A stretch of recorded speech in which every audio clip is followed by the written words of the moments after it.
honorable chief guests, teachers, parents, students and guests. It is a great pleasure to welcome you all to our annual event 2024. Let's begin this event by invoking the blessings of the Almighty. May I request our honored chief guest, Mr. Ramesh Agarwal, to step forward for the lamp lighting ceremony.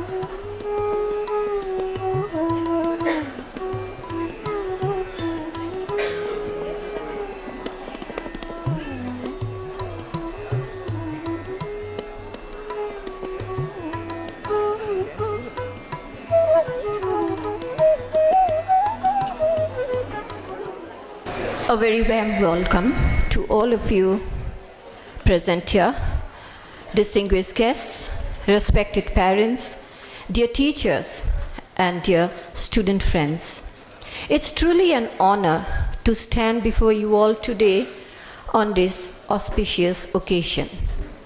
At the outset, a hearty welcome to Sri Ramesh Agarwal, Chief Guest for this evening and President of Alumni Association, President Trust Board Mrs. Krishna Gohai Baido, Chairperson Management Committee Dr. Moshumi Borgohai. She has not yet reached, but we are sure she will join us very soon.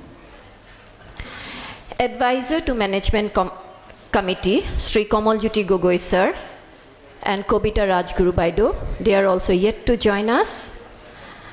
And we are proud to have amongst us members of Trust Board, Mr. Dilip Somani and Mr. Akash Gogoi, ex-teachers, students of HHMI, family members, our beloved parents, and all well-wishers present here today. A hearty welcome to each one of you once again. As we gather here, we celebrate the culmination of another successful academic year. Like previous years, this event too is a testament to the hard work, dedication, and unwavering spirit of our students and teachers. It's a platform where we showcase our talents, skills, and creativity. Unlike previous years, this year we have a slight twist in this annual celebration. We thought of dedicating this evening to the founders of HHMI, Pandit Krishnakanta Handikoi, Bijoy Krishna Handikoi, and Swarup Rani Handikoi through a dance drama, Time Present, Time Past, a history of HHMI. The concept and script of the drama is by Gayatri Handikoi, where she is trying to showcase the journey of HHMI since 1962 to the present time and the immense contribution by the founders of HHMI. Through this drama, we also get to know the other side of Bijoy Krishna Handikoi. Sir, besides being a parliamentarian, was known to HHMI fraternity as a teacher, a poet, and a nature lover. As a teacher, he always laid stress on holistic development of each child. Whenever we did get a chance to meet him, he always stressed on sports and vocational courses. He always made it a point to find out how we are trying to inculcate these things among the students. This drama depicts the immense contribution of Sir to HHMI. This speech will remain incomplete if I don't take the name of Swarup Rani Handikoi, fondly addressed by us as Rani Baido. To all of us at HHMI, she was a motherly figure and was a guiding light to us.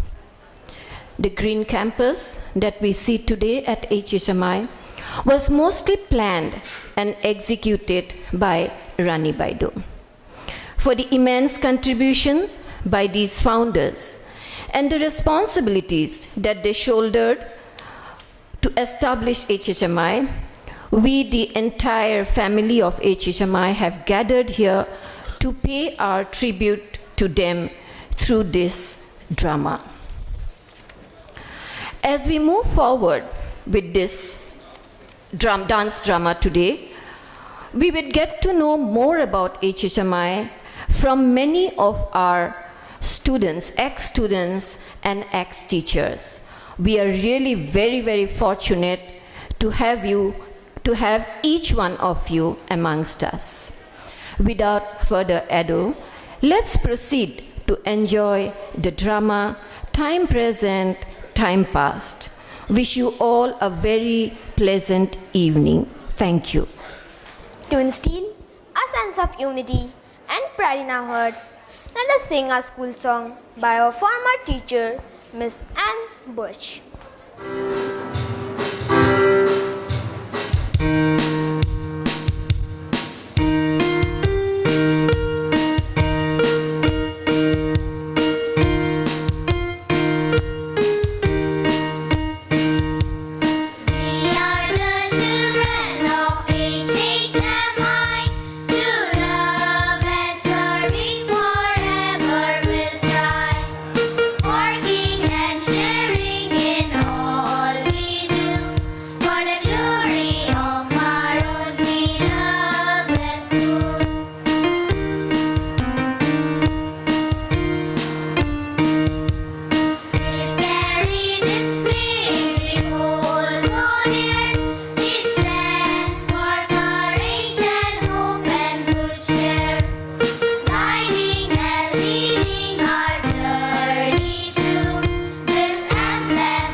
HHMI, showcasing the legacy, values and journey of our school. Dear audience, before I begin, let me invite Ms. Debastuti Bishop on stage to recite an excerpt from T.S. Eliot's Burnt Norton, the first of his 4 quartets, Time Present, Time Past.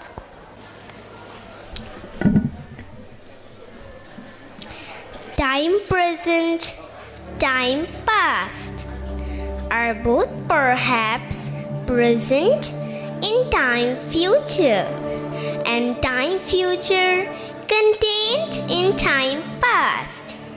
If all time is eternally present, all time is unredeemable. What might have been is an abstraction, remaining a perpetual possibility only in the world of speculation. What might have been and what has been point to an end which is always present. Footfalls echo in the memory down the passage which we did not take, towards the door we never opened, into the rose garden. Thank you. So students, as you can see, we are going to learn about the structure of leaf. Silence! As you can see, this is a picture of a leaf, and these are the children. Please pay attention. See, these are the parts of leaf: upper epidermis, lower epidermis.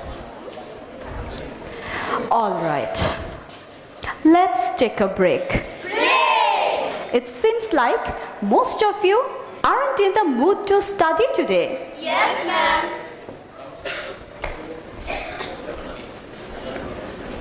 Quite an irony, isn't it? We have technology nowadays to make your things so much interesting, engaging for you. But still, it's not enough. Do you know how lucky you all are? You have smart classes like this to make your learning so much interesting, engaging. We were not so lucky before. There were no mobile phones. None of these fancy gadgets existed.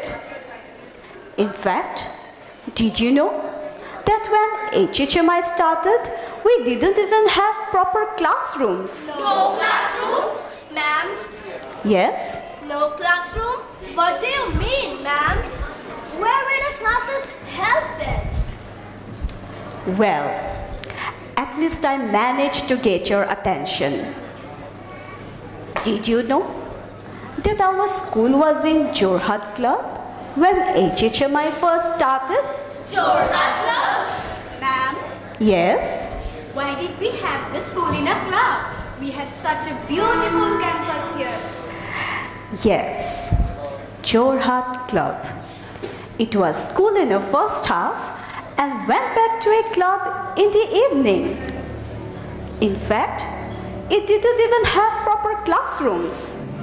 A big hall was separated by plywood boards to hold classes. Plywood boards? Wait. Of course, a lot has changed over the years, and naturally, none of these fancy gadgets existed. You all are totally confused now, aren't you?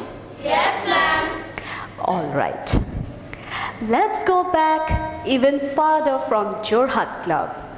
Let me take you on a little journey into the past.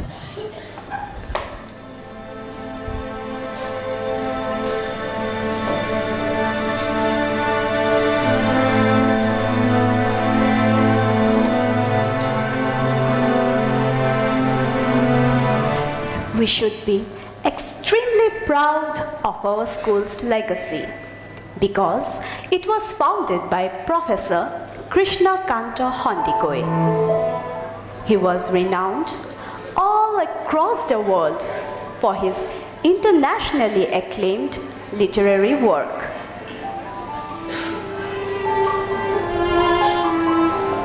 Professor Hondikoi, addressed as Pandit Krishna Kanta Hondikoi, was an Orientalist, Indologist, and a philanthropist.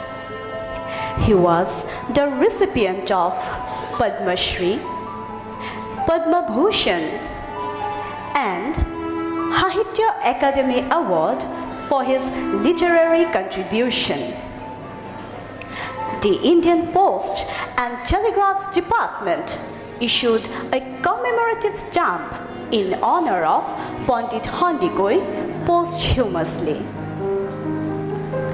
Pandit Hondikoi was born on 20 July 1898 in Jorhat to Danvir Rai Bahadur Radhakanta Hondikoi and Narayani Hondikoi.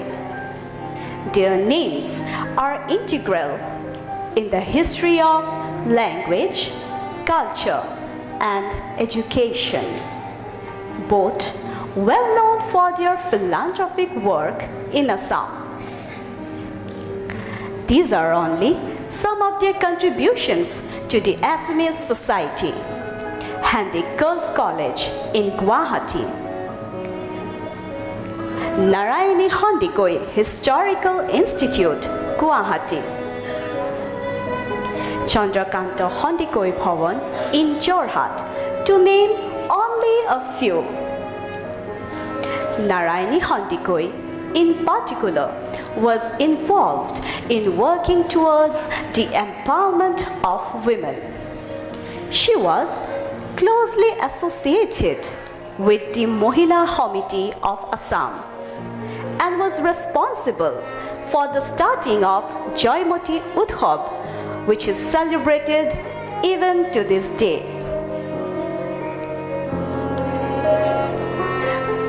Pandit Hondikoi studied both in India and abroad, Calcutta University and Oxford University.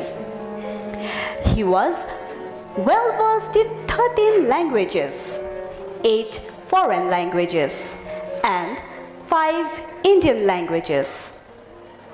Pandit Hondikoi himself had an impressive library of his own. He donated all his books, 7,593 in total, including quite a few rare ones, to the Guwahati University Library named after him. Ma'am. Yes?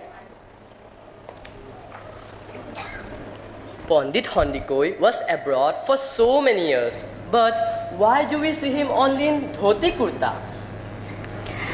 Very good observation, Ayush.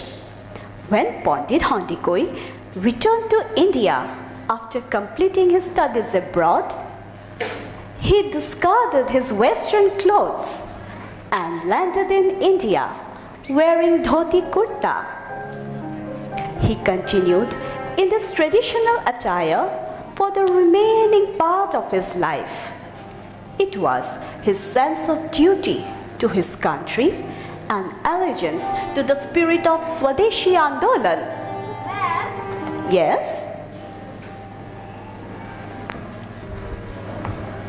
What happened after he reached India? When Pandit Hondikoi returned to India in 1920, after completing his studies abroad, he, along with his contemporaries, all the progressive men of Jorhat, worked relentlessly together. That resulted in the birth of JB College, which is Jagannath Borua College in Jorhat.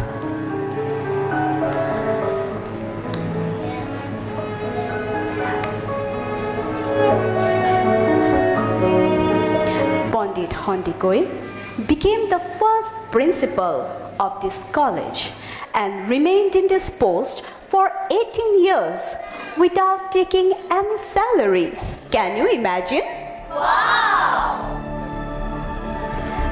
After India's independence, Pandit Hondikoi accepted the offer to become the first Vice-Chancellor of the Guwahati University. He took the oath in the presence of Dr. Radhakrishnan, the then President of India.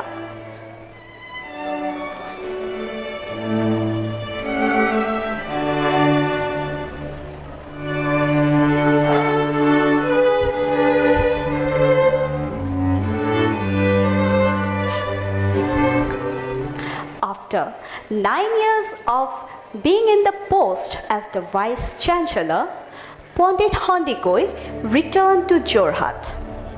He started a discussion with his contemporaries and good friends as to what kind of educational institute best served the need of time. Thus, HHMI was born in 1962 in the memory of Pandit Hondikoi's wife, Hemalata Hondikoi. It became the first English medium school of Jorhat and second in Upper Assam.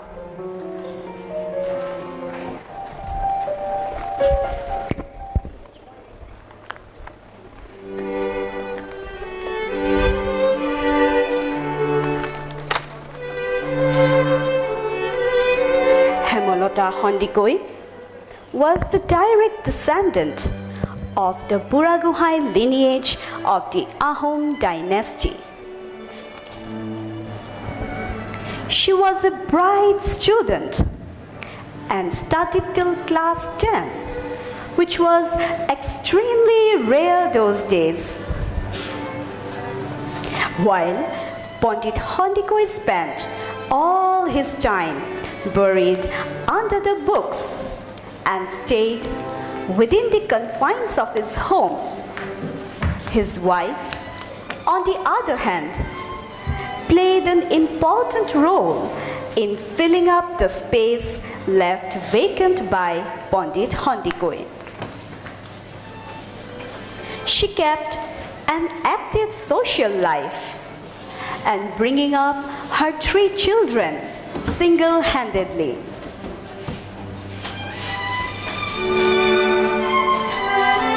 She played the harmonium,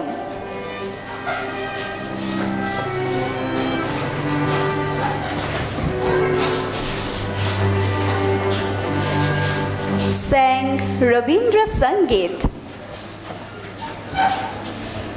and interestingly, she knew how to use the shotgun,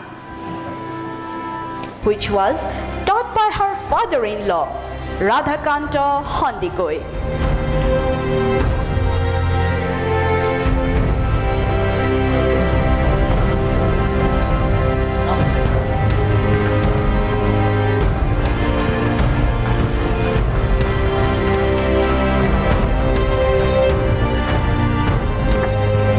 She was appointed by the government to visit the Jorhat jail regularly to scrutinize existing conditions and suggest reforms.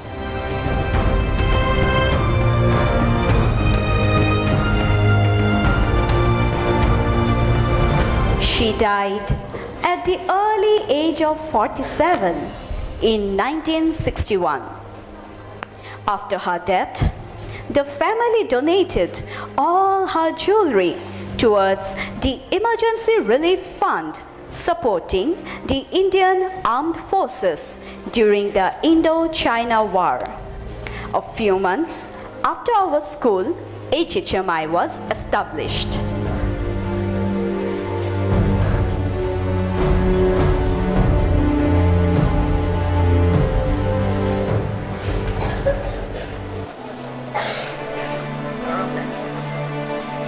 After the idea of HHMI was finalized, Bijoy Krishna Hondikoi, eldest son of Professor Krishna Kanta Hondikoi, was entrusted the arduous task of implementing his father's dream and vision.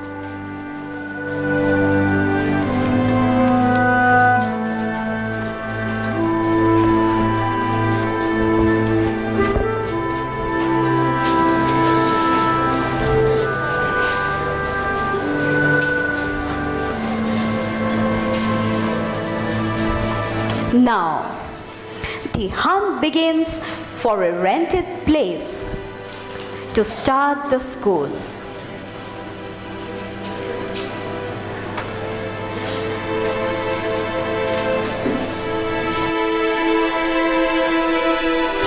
Prahanna Borua, who was the chairman of Jorhat Club those days and Hondikoi's closest childhood friend, suggested that the school could start in Jorhat Club.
Jorhat Club, classes were held in one big hall, separated by plyboards.